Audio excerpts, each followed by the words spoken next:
world of tragedy, there is beauty. Take this piece of paper, two-dimensional and flat. You fold it, you have yourself a paper airplane, three-dimensional and more complex than the paper it was born from. So it is with Hamlet, a beautiful tragedy that is tragically beautiful. It is a dust-filled story with a false wall. The battering ram is contemporary. Meet Hamlet with his affinity for carrots, his father with a preference for spinach, and faithful Horatio with his honorable blue blanket.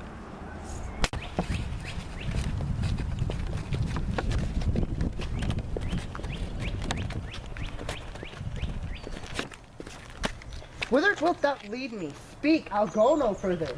Mark me. I will. My hour is almost come when I, to tormenting and sulphurous flames, must render up myself. Alas, poor ghost. Pity me not, but lend thy serious hearing to what I shall unfold. Speak, I'm bound to hear. Thou art to revenge when thou shalt hear. What's up, Doc?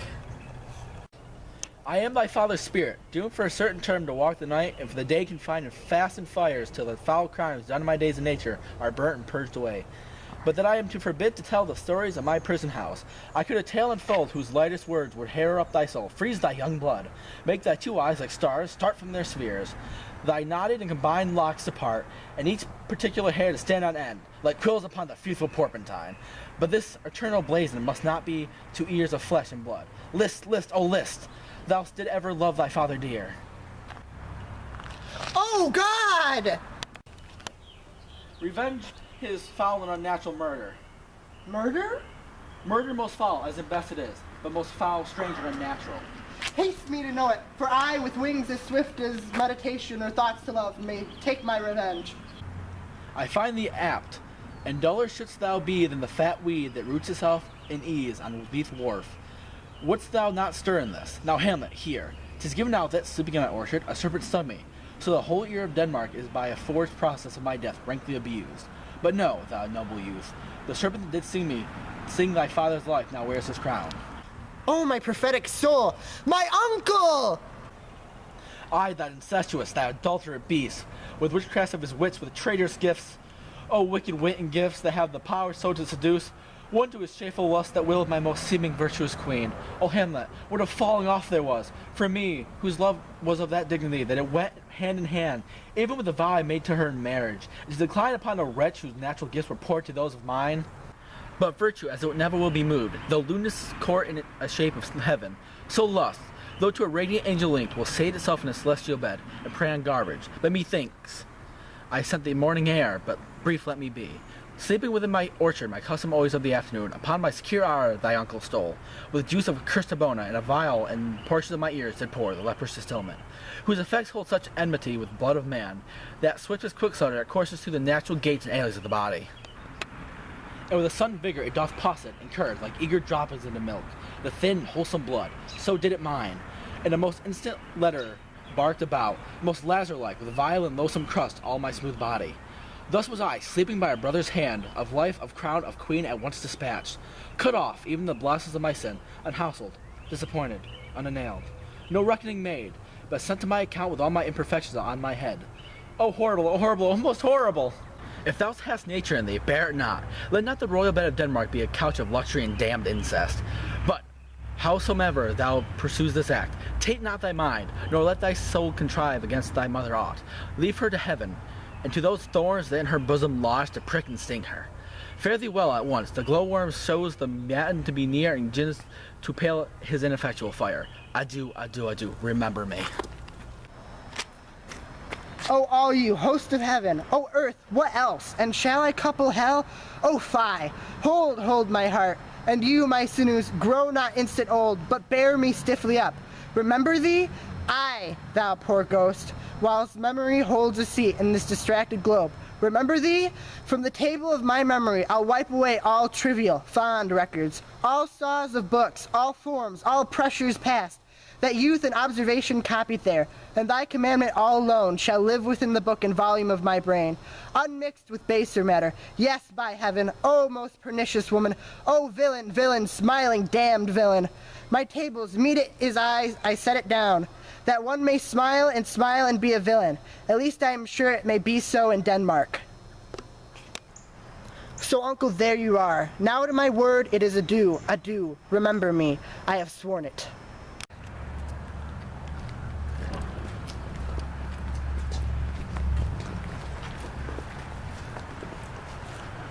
my lord, heaven secure him. So be it. Hello, ho-ho boy. Come, bird, come.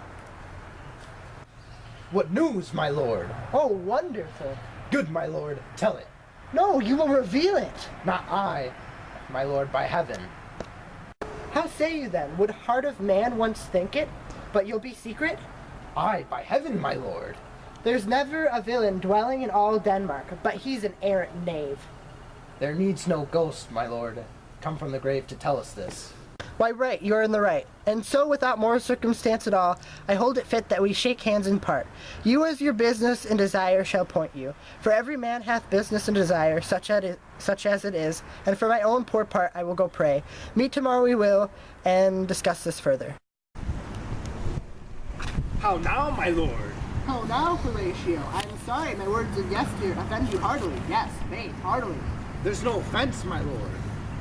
Yes, by St. Patrick, but there it is, Horatio, and much offense too. Touching this vision here, it is an honest ghost, that let me tell you. For your desire to know what is between us, or master it as you may. And now, good friends, as you are friends, scholars, and soldiers, give me one poor request. What is, my lord, we will. Never make known what you've seen tonight. My lord, we will not. Nay, but swear it. In faith, my lord, we will. Upon my care, indeed, upon my care, indeed. Where? Art thou there, true Penny? Come on, you hear the swell of the cellarage. Consent to swear. Oath to oath, my lord. Never to speak of this that you've seen. Swear by my carrots. Where? Hic et ubique, then we'll shift our ground. Come hither, gentlemen.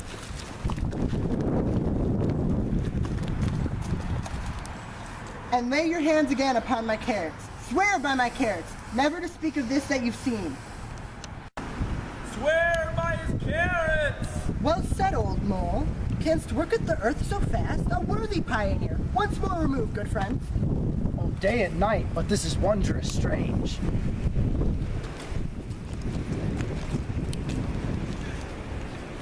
And therefore, as a stranger give it welcome, there are more things in heaven and earth, Horatio, that are dreamt of in your philosophy. But come, here as before, never so help you mercy, how strange or odd some'er I bear myself, as I perchance hereafter shall think, meet to put an antic disposition on, that you, at such time seeing me, never shall, with arms encumbered thus, or this head shake, or by pronouncing of some doubtful phrase, as, well, well, we know, or we could, and if we would, or if we list to speak, or there be, and if they might, or such ambiguous giving out to note, that you know aught of me. This do swear, so grace and mercy at your most need help you. Swear! Rest, rest, perturbed spirit. So, gentlemen, with all my love I do commend me to you. And what so poor a man as Hamlet is, may do it express his love and friending to you.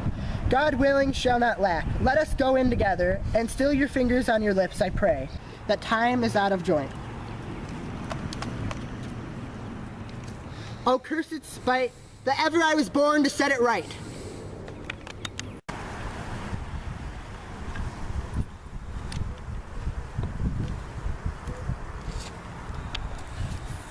The mind is a tool shed. Thought is a wrench, but can also be a hammer. Destructive in its own right. Fie at all, Hamlet let thought bog action. A fine spiral Hamlet travels as an action is his action. Until fate through design brought Hamlet's blade to Polonius, silking it in his blood. Hamlet, dressed in red with a speed slowed only by thought. Polonius, green with rot. And Gertrude, left only watch on what her decision had brought. He will come straight, look you home to him. Tell him his grace been too broad to bear with, and that your grace hath screened and stood much heat between him. All signs me even here, pray you be round with him. Mother, mother, mother. Awort you, fear me not. Withdraw, I hear him coming.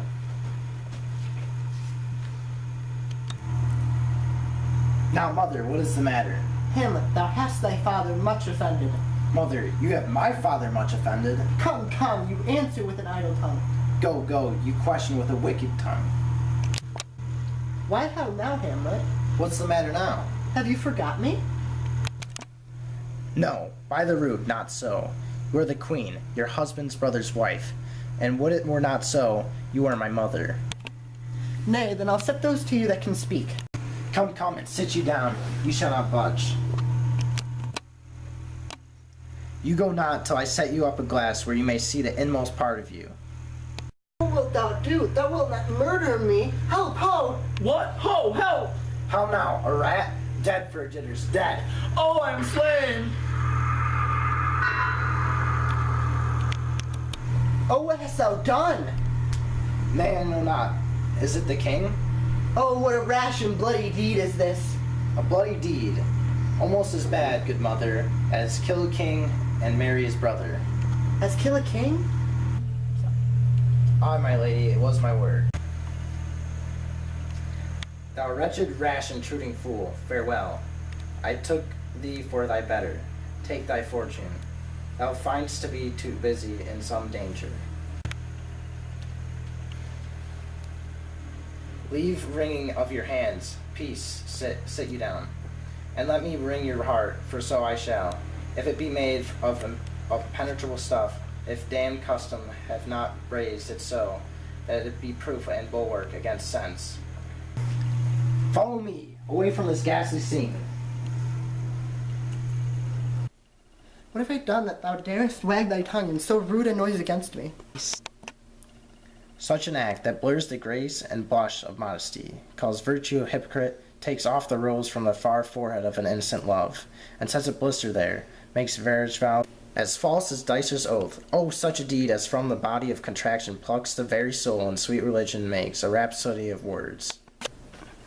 Heaven's face does glow o'er the solidity and compound mass with heated visage as against the doom, is thought sick at the act. Ah me, what act that roars so loud and thunders in the index?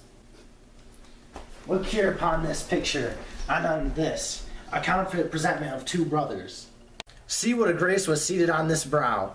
Hyperion's curls, the front of Jove himself, an eye like Mars to threaten and command, a station like the herald Mercury, new lighted on a heaven-kissing hill.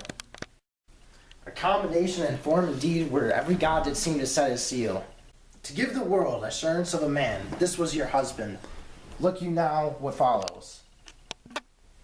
Here is your husband, like a mildewed ear, blasting his wholesome brother. Have you eyes? Could you on this fair mountain leave to feed, and batten on this moor? Ha! Have you eyes? You cannot call it love, for at your age the heyday in the blood is tame. It's humble, and waits upon the judgment. And what judgment would step from this to this? Sense sure you have, else could you not have motion. But sure that sense is apoplexed.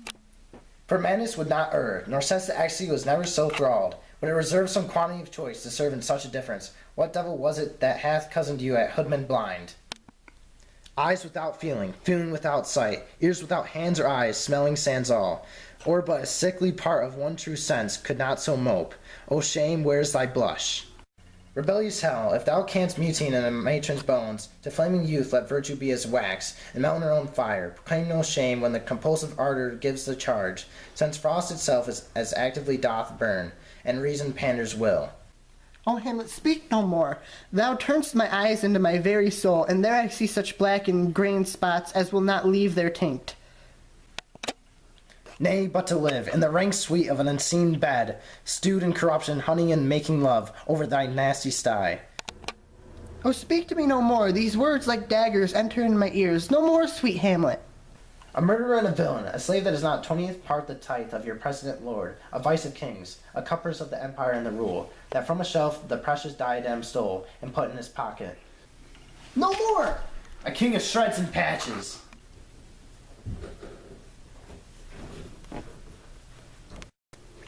Save me and hover over me with your wings. You heavenly guards, what would your graces figure? Alas, he's mad.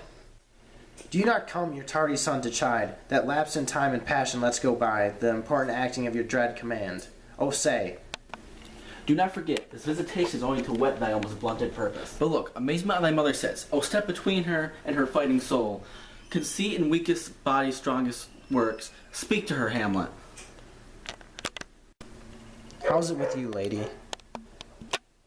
Alas, how is it with you that you do bend your eye on vacancy, and with the incorporeal air do hold discourse?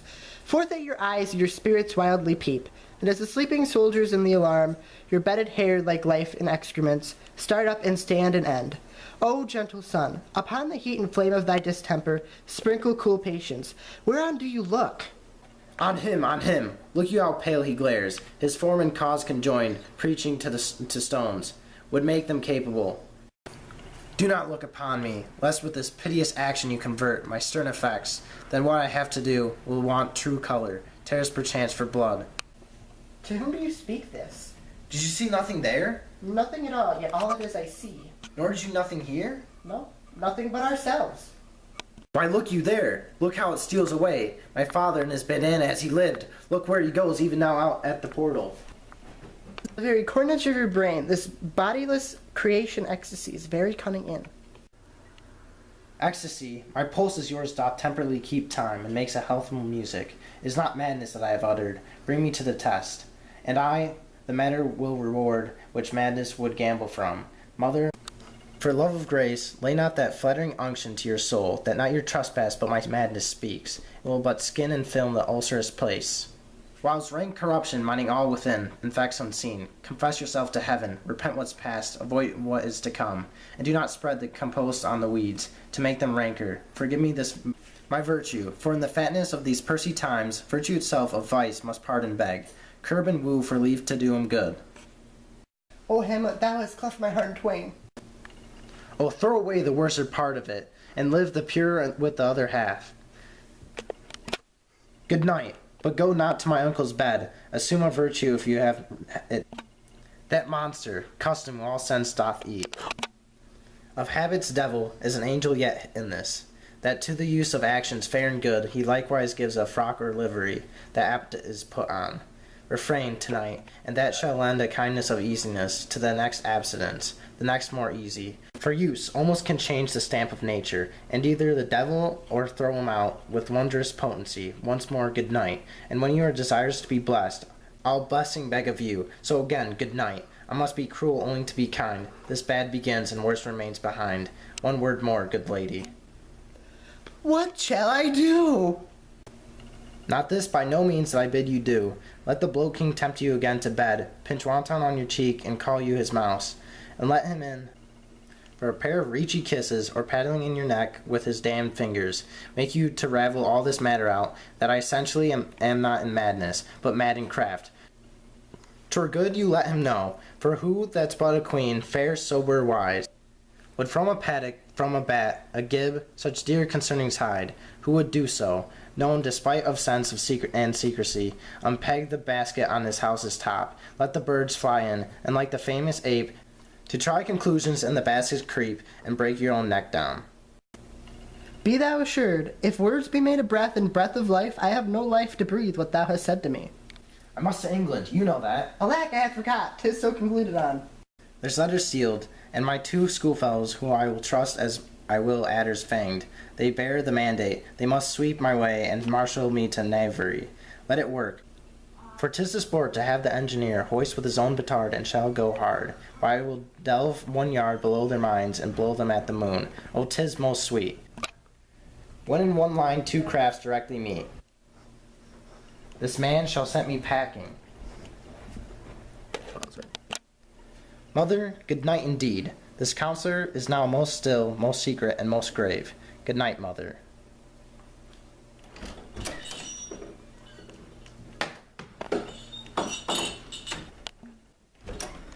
Hi, I'm Barry Allen, and I'm the fastest man alive. Hear from ya!